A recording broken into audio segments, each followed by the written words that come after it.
పశ్చిమ గోదావరి జిల్లా దెందులూరులో సంక్రాంతి వేడుకలు ఘనంగా సాగుతున్నాయి. అందులో భాగంగా కోడి పందాల నిర్వహణకు రంగం సిద్ధమవుతోంది. తాజా సమాచారం ప్రతినిధి సాగర్ లైవ్ లో అందిస్తారు. రైట్ సాగర్, చెప్పండి, పశ్చిమ గోదావరి జిల్లా వ్యాప్తంగా కూడా సంక్రాంతి సంబరాలు అంబరాన్నంటున్నాయి. అక్కడ పరిస్థితి ఏ విధంగా ఉంది? థ్యాంక్ యూ రేఖ. ఉమ్మడి పశ్చిమ గోదావరి జిల్లా వ్యాప్తంగా సంక్రాంతి సంబరాలు ప్రారంభమయ్యాయి. గోదావరి జిల్లాలో సంక్రాంతి సంబరాలు అంటేనే మొదటగా గుర్తొచ్చేది కోడి పందాలు. కోడి పందాలకి కౌంట్ డౌన్ స్టార్ట్ అయింది. ఇప్పటికే ఇక్కడ కోడి పుంజులను బరుల్లోకి దించారు. ఇరు పార్టీలు కూడా మనం చూస్తున్నాం ఇక్కడ ఏ విధంగా ఇద్దరు కూడా రెడీ అవుతున్నారు. తమ పుంజులను రెడీ చేసుకుంటున్న దృశ్యాలను కూడా చూస్తున్నాం. ఒకవైపు నెమలి, ఇంకోవైపు పింగళ కోడి పుంజులు ఈ పోరాటానికి సిద్ధమవుతున్నాయి. అంటే ఇంకా కోడి పందాలకి సంబంధించి తెర తీసినట్టే భావించాలి. ఆల్రెడీ వీటిని చూడడానికి కూడా చుట్టుపక్కల ప్రాంతాలని మీరు ఎంతమంది వచ్చారనేది కూడా మీరు చూడొచ్చు. ఎంతమంది పందెం రాయిళ్ళు అభిమానులు ఇక్కడికి చేరుకున్నారంటే ఒక మినీ స్టేడియంను తలపించేలాగా ఇక్కడ నిర్వాహకులు ఏర్పాటు చేశారనే చెప్పుకోవచ్చు. వివిధ ప్రాంతాల నుండి ఇటు ఒరిస్సా, తమిళనాడు, కర్ణాటక ప్రాంతాల నుండి కూడా పందెం రాయిళ్ళు ఇక్కడికి చేరుకోవడం జరిగింది. అంటే తమ అదృష్టాన్ని ఈ 3 రోజుల పాటు కూడా ఏంటి ఏ కోడి పుంజులు నెమిలి పర్ల ఉంది. నెమిలి పర్ల ఎటేపు మీరు పందెం ఎట్టేపేస్తారు? మా శరవరం ఏ పందెం అంటే కోడి పుంజు పేరేంటి? కోడి పుంజు పర్ల. పర్ల మీద వేసారా? ఎంత పందెం? ఇంకా పట్ల ఆ దొరకల, ఆ పందెం దొరకల. ఇంకా ఓకే, మనం చూస్తున్నాం ఇంకా పందాలకి సిద్ధమైపోయారు ఆల్రెడీ. ఇక్కడ పందెం రాయలంతా కూడా పూర్తి బిజీగా ఉన్నారనే చెప్పుకోవచ్చు. ఒక పక్క కోడి పుంజులకి సంబంధించి పందెం అటువైపు జరుగుతుంది, మరో పక్క ఇటువైపు చూసుకుంటే కనుక పందెం రాయలు ఆల్రెడీ క్యాష్ రెడీ చేసుకుంటున్నారు. పందానికి ఎవరు సిద్ధంగా ఉన్నారనేది కూడా చూసుకోవచ్చు. ఏమంటే ఏంటి మీరు ఎక్కడి నుండి వచ్చారు? ప్రతికూలంక అండి. ఏ కోళ్ళు ఉన్నాయి ఇప్పుడు? దెబ్బలాడి అండి. నెమ్మలేని పర్లేకండి ఒక స్టార్ట్ అయింది. అయితే మనం చూస్తున్నాం ఇక్కడ పందెం రాయలకి సంబంధించి పూర్తి బిజీ అయిపోయారని చెప్పుకోవచ్చు. డబ్బులు చేతులు మారుతుంది. ఇక్కడ చూసుకుంటే కనుక కోడి పుంజులకి సంబంధించి అక్కడ ఒక పక్కనేమో కోడి పుంజులకి సంబంధించి వాటిని ఒకదాని మీద ఒకటి ఉసుగొలిపే ప్రయత్నం చేస్తున్నారు, పందానికి సిద్ధం చేస్తున్నారు. మరోపక్క పందెం రాయలు కూడా ఇంచుమించుగా ఒక బెట్టింగ్ ఏ విధంగా జరుగుతుంది అనేది కూడా మనం చూడొచ్చు. ఒకదానికొకటి పోటీ పడే విధంగా ఒకదానికొకటి అంటే పొడుచుకోవడానికి దీనికి ఈ కోడి పుంజులను అయితే రెడీ చేస్తున్నారు. అంటే గ్రామాల తరపున ఇక్కడ పందెం రాయలు ఉన్నారనే చెప్పుకోవచ్చు. మరోపక్క అంటే హైకోర్టు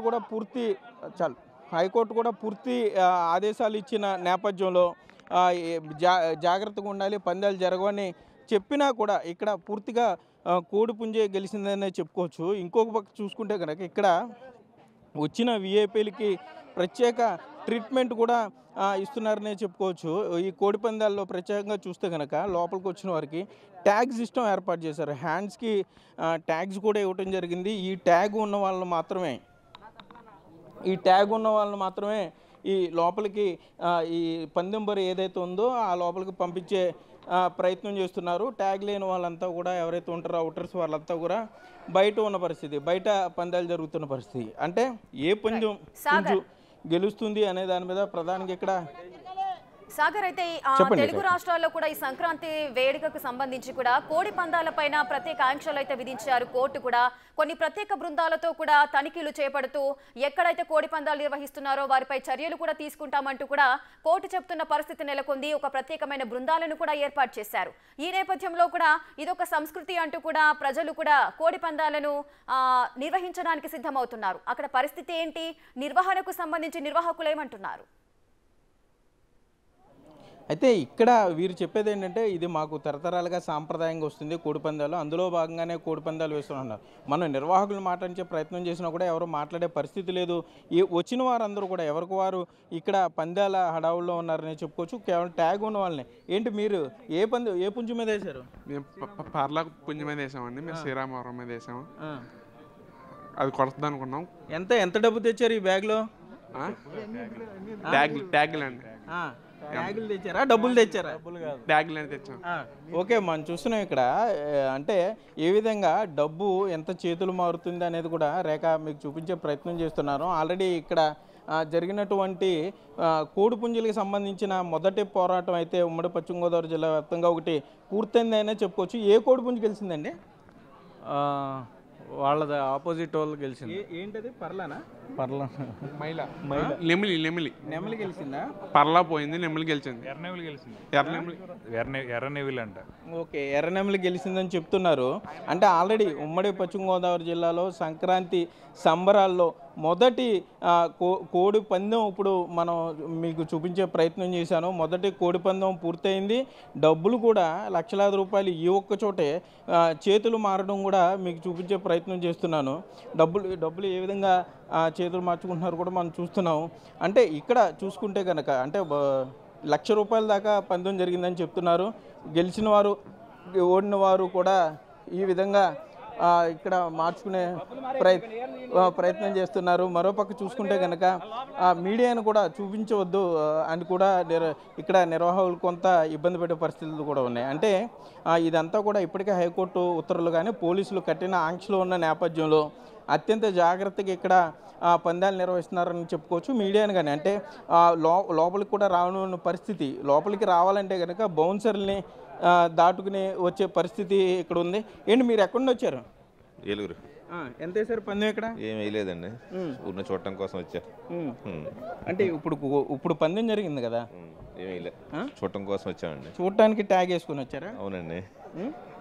ఓకే, మనం చూస్తున్నాం ఇక్కడ ఏ విధంగా ఇక్కడ మనం చూస్తున్నాం. ఇక్కడ మీరు చూస్తే కనుక బౌన్సర్లు ఇక్కడ బౌన్సర్ని ఏర్పాటు చేశారు. పందెం బరిలోకి రావాలంటే ఈ బౌన్సర్లని దాటుకుని లోపలికి రావాల్సి ఉంటుంది. ఆ బౌన్సర్లు లోపలికి పంపించాలంటే ట్యాగ్ తప్పనిసరిగా ఉండాల్సిందే. ట్యాగ్ ఉన్న వారిని మాత్రమే బౌన్సర్ లోపలికి పంపిస్తున్నారు. మీరు ఇది చూస్తే కనుక సరిహద్దు రాళ్ళు ఎంత పటిష్టంగా ఏర్పాటు చేశారంటే ఐరన్, ఇదంతా కూడా ఐరన్ మెస్ కంచెని ఏర్పాటు చేశారు.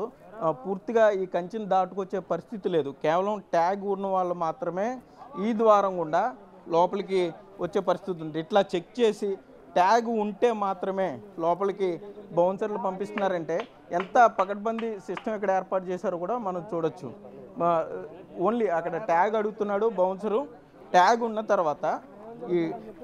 తర్వాత ఈ ట్యాగ్ ఉన్నది మాత్రమే లోపలికి వచ్చే పరిస్థితి ఉంది. అంటే ఎంత కట్టుదిట్టంగా ఇక్కడ ఏర్పాట్లు చేశారనేది కూడా మనం చూడొచ్చు. ఒకసారి మీకు అంటే ఇవన్నీ ఒక ఎత్తు అయితే బయటికి ఈ పందెం బరులకు సంబంధించి బయటికి వెళ్ళిన తర్వాత కోడిపుంజుల స్టాల్స్ కూడా ఈ కోడిపుంజులను దాయడానికి మీకు ఈ తెర వెనకాల కోడిపుంజుల్ని పూర్తి స్థాయిలో ఇక్కడ పెంచుతారు. కోడిపుంజులన్నింటిని కూడా ఇక్కడ నుండే లోపలికి తీసుకొచ్చే ప్రయత్నం అయితే చేస్తారు. పందాలకి సంబంధించి కోడిపుంజులను కూడా ఇక్కడికి లోపలికి తీసుకొస్తారు. ఒకసారి మీకు బిగ్ టీవీ ప్రేక్షకులకు కూడా కోడిపుంజులు అంటే ఎంత మేర పందాలు జరుగుతాయనేది కూడా మీరు ఈ కోడిపుంజులు అంటే రోజుకి ఎన్ని పందాలు జరుగుతాయనేది కూడా మీరు చూడొచ్చు. ఇది పూర్తిగా రహస్య ప్రాంతంగా చెప్పుకోవచ్చు. ఒక పందెం రాయుడికి సంబంధించి అతను తనకి కేటాయించిన స్థలంలో ఈ కోడిపుంజుల్ని కట్టేసి ఉంచాడు. ఒక పందెం తర్వాత ఒకదాని తర్వాత ఒకటి కోడిపుంజులన్నింటినీ కూడా లోపలికి తీసుకువెళ్తూ ఉంటారు. ఇది ఒకరి బరి అయితే రైట్ సైడ్ ఇంకొకరు, ఇది బ్లూ లైన్లో ఉన్నది ఒకరి బరి, ఇటు రైట్ సైడ్లో ఇంకొకరు పుంజులు ఇంకొకరికి సంబంధించిన పుంజులు ఇక్కడ స్టాక్ చేసుకున్నారు. అంటే ఒక పందెం తర్వాత పందెం కోడిపుంజుల్ని తీసుకొస్తూ ఉంటారు. లక్షలాది రూపాయలు చేతులు మారిపోతూ ఉంటాయి. మీ వెనుక కూడా చూడండి, అసలు అక్కడ ఏదో ఒక సినిమా కార్యక్రమం లేకపోతే ఒక ఆడియో ఫంక్షన్ లేకపోతే ఒక మినీ స్టేడియం లాగా అసలు ఎంత కోలాహలం ఎంత సందడిగా ఉందనేది కూడా మనం చూడొచ్చు. అయితే ఇప్పటివరకు పందాలు జరుగుతాయా లేదా, అనుమతి ఉంటుందా లేదా, అనధికార అనుమతులు వస్తాయా లేదా అని అందరూ అనుకుంటున్నారు. కానీ ఇక్కడ పందెం జరిగిపోయింది. అంటే అనధికార అనుమతులు వచ్చేసినట్టే భావించవచ్చు. ఈ 3 రోజుల పాటు కూడా కోట్లాది రూపాయలు చేతులు మారే అవకాశం అయితే ఉంది. రేఖ. Right. Thank you, Sagar. Thanks for the details.